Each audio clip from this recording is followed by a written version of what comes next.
Most of the time வந்து boxing, kick boxing நான் mixed martial arts fighter. So okay. 6 இயர்ஸா practice பண்ணிட்டு இருக்கேன். ஆ. ஸோ எனக்கு ரொம்ப பேஷனேட் ஆக்டிங், மாடலிங் எதுன்னு கேட்டிங்கன்னா, ஆ. அதோட ரொம்ப பேஷனேட் ஃபைட்டிங்னா எனக்கு ரொம்ப பிடிக்கும். ஓகே.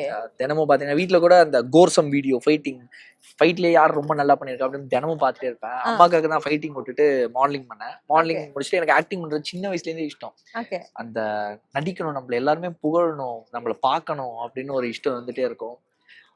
அந்த இந்த ஃபீல்டுக்கு நான் வராம இருந்ததுன்னா ஃபைட்டரா தான் கண்டிப்பா போயிருப்பேன். ஓகே. ஆக்ஷன், ஆக்டிங் 2மே வந்து ஒரு ஒண்ணோட ஒண்ணு கலந்த ஒரு விஷயம் எஸ். தான்.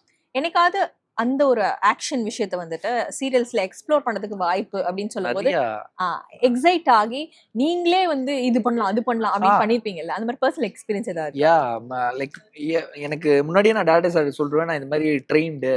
நீங்க வந்து எனக்கு முன்னாடி சொன்னீங்கன்னா, அவர் சொல்றத நம்ம எதிர்த்து பேச முடியாது. ஓகே. டேரக்டர் குரு மாதிரி. நான் யாரு சொன்னாலும் டேரக்டர் வந்து அவர் நம்பள எப்படி இப்போ நீ எந்த சேத்துல உழுந்து நடிகரானா உழுந்தே ஆகணும். நான் அப்படிதான் ரெஸ்பெக்ட் பண்ணுவேன் டேரக்டர் சார. ஆ.